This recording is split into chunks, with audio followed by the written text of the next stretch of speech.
রানী সত্যবতী এখানে পঞ্চমুখীর আসন তৈরি করে। হ্যাঁ, 5টা মাথা দিয়ে, তার মধ্যে সর্প, বানর, চিলাল, ধামশ্রেণী মন্দির সম্পর্কে ধামশ্রেণী নামকরণ প্রসঙ্গে জানা যায় ধামসেনা বা ধামশ্রেণী থেকে ধামশ্রেণী নামকরণ করা হয়েছে। আমরা জানি রানী সত্যবতী বেশ কিছু ধাম নির্মাণ করেছিলেন, যে ধামগুলো নির্মিত হয়েছিল বাংলা 1102 থেকে 1105 সনের মধ্যে। তার নির্মিত ধামগুলো হল কালীধাম, গোবিন্দধাম, মঙ্গলচণ্ডী ধাম।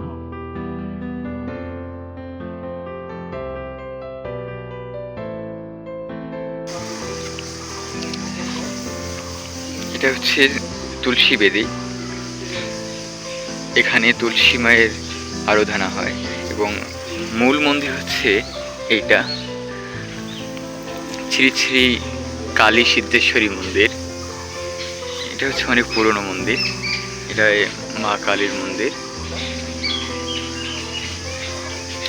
আমরা মেইন মন্দিরের সামনে আছি, আপনারা দেখতে পাচ্ছেন মায়ের মন্দির। শ্রেণীবদ্ধভাবে এই তীর্থস্থানগুলো নির্মিত হয়েছিল বলে স্থানটি ধামশ্রেণী হিসেবে পরিচিতি লাভ করেছে। রানীর কুলগুরুর বসতবাড়ির সামনে দোলমঞ্চ নির্মাণ করা হয়েছিল, যা 1897 খ্রিস্টাব্দে ভূমিকম্পে ক্ষতিগ্রস্ত হয়। ধামশ্রেণীর সবচেয়ে বিখ্যাত মন্দির হল শিব মন্দির। বলা হয়ে থাকে যে এটি রানী সত্যবতী নির্মাণ করেছিলেন।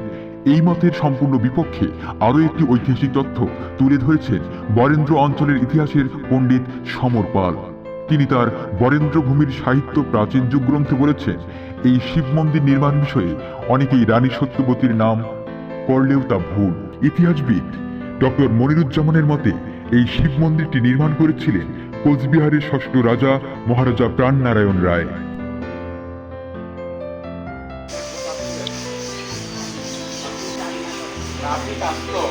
ব্রাহ্মণ হচ্ছে রান্না করে, পূজা কি করে ব্রাহ্মণ করে। আছে এটা আপনি একটু বলেন যে এটা কত পুরোনো মন্দির করে আপনি বলতে পারেন? না, এটা অনেক পুরোনো।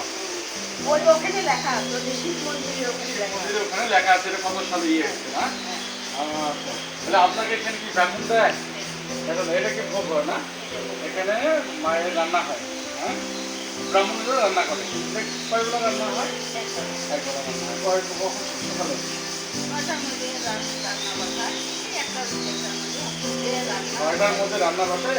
অসংখ্য শাসকের পরিকল্পনায় গড়ে ওঠা ধামশ্রেণী নামের এলাকাটি শত শত বছরে কাল পরিক্রমা শেষে আজকে শুধুমাত্র ইতিহাসের পাতায় ঠাঁই নিয়ে জৌলুসহীন অবস্থায় দাঁড়িয়ে রয়েছে।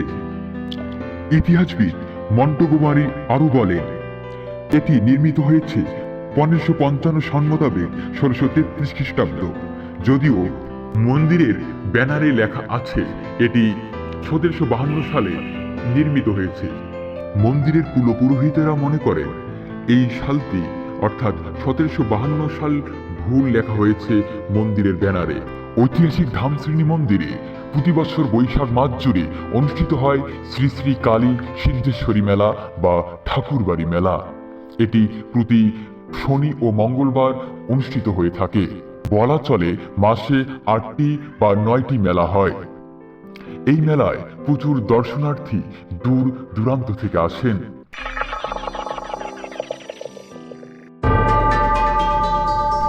আপনারা দেখতে পাচ্ছেন মন্দির প্রাঙ্গণে পড়ে আছে অসংখ্য অসংখ্য ভগ্নস্তূপ।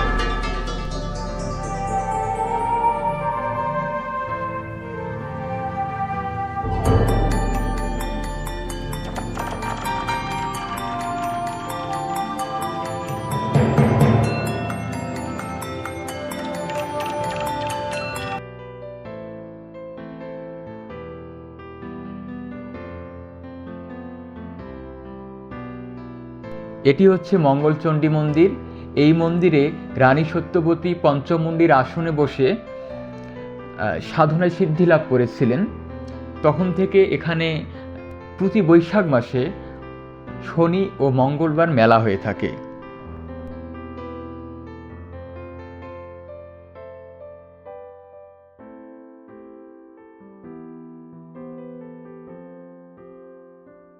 আপনারা দেখতে পাচ্ছেন বেশ পুরনো একটি কুয়ো বা ইদারা।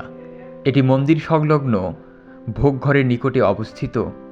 কবিশেখর কালিদাস রায় ধামশ্রেণীকে প্রাগজ্যোতিষের ধাম বলে অভিহিত করেছিলেন। তিনি তার কবিতায় লিখেছেন, তবু হেথায় কে রেখেছে নরদেবীর পুণ্য নাম, এখনও কে জানায় এ যে প্রাগজ্যোতিষের তীর্থধাম।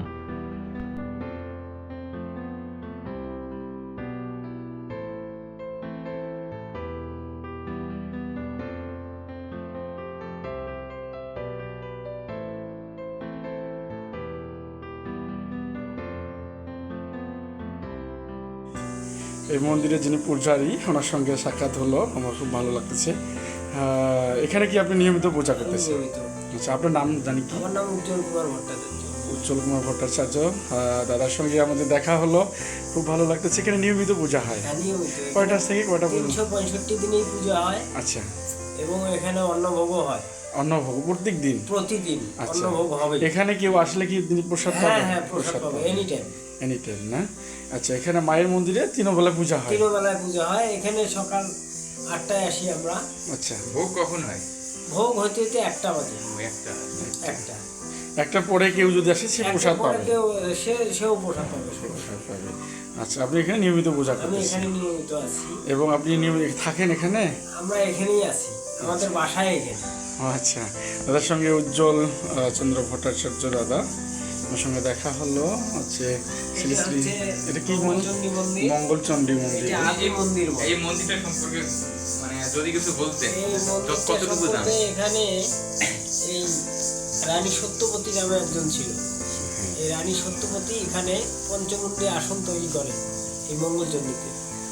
পঞ্চমুণ্ডী আসন তৈরি করার পরে রানী 5টা মাথা। সত্যবতী এখানে পঞ্চমুখীর আসন তৈরি করে। হ্যাঁ, 5টা মাথা দিয়ে, তার মধ্যে সর্প, বানর, শৃগাল, নরমুণ্ড।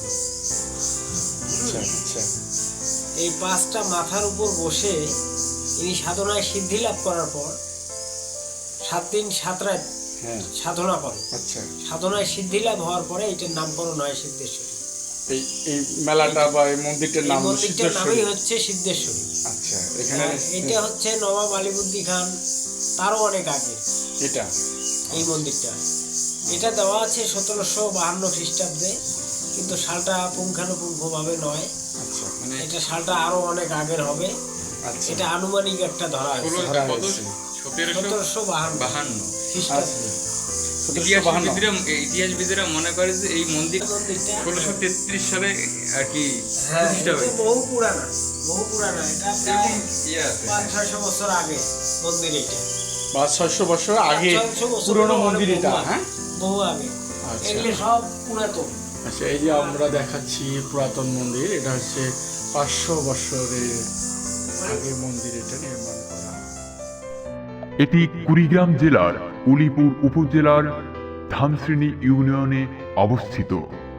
আপনারা বাংলাদেশের যে কোনো প্রান্ত থেকে সর্বপ্রথম কুড়িগ্রাম সদর আসবেন এবং তারপর সেখান থেকে উলিপুরগামী অটোযোগে উলিপুরে আসতে হবে। উলিপুরে এসে সেখান থেকে আপনি যে কোনো অটোওয়ালাকে বললেই আপনাকে নিয়ে আসবে ধামশ্রেণী বা ঠাকুরবাড়ি মন্দিরে। কুড়িগ্রাম থেকে ধামশ্রেণী মন্দিরের দূরত্ব প্রায় 20 কিলোমিটার।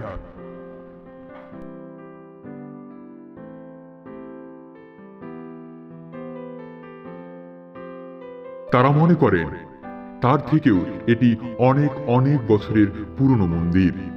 এই মন্দিরে রয়েছে 2টি প্রাচীন পুকুর, পদ্ম পুকুর ও চাপাতলা পুকুর। রয়েছে কালী মন্দির, গোপালজিউর মন্দির, গোবিন্দধাম, মঙ্গলচণ্ডী ধাম, দোলমঞ্চ মন্দির ও একটি 10 তলা বিশিষ্ট নাট মন্দির।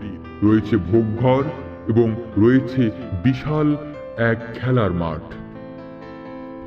আম গাছ, জাম গাছ এবং নানান ফুলের গাছে সুসজ্জিত মন্দিরটি দেখলে আপনাদের মন ভরে যাবে। গ্রামীণ পরিবেশের মধ্যে খুব চমৎকার একটি জায়গা ঐতিহাসিক ধামশ্রেণী কালী সিদ্ধেশ্বরী মন্দির বা ঠাকুরবাড়ি মন্দির।